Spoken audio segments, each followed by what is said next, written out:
We're checking out the 2026 Jetta here at Tynan's Volkswagen. They come in 4 or 5 real main trim levels. You have S, SE, SEL, and then there's the GLIs, right? GLIs mostly come in the Autobahn trim level, which is fully loaded, and then there's automatic and the holy grail manual 6-speed transmission.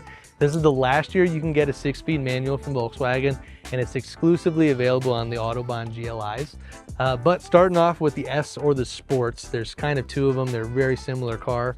They're cloth seating. You got to put the key in to start it, but you still have plug-in CarPlay. You still have all the adaptive cruise control and all the IQ.DRIVE features. Jumping up to SE, you have a sunroof, keyless entry, leather seating, heated seats, remote start, and then wireless charging, wireless CarPlay.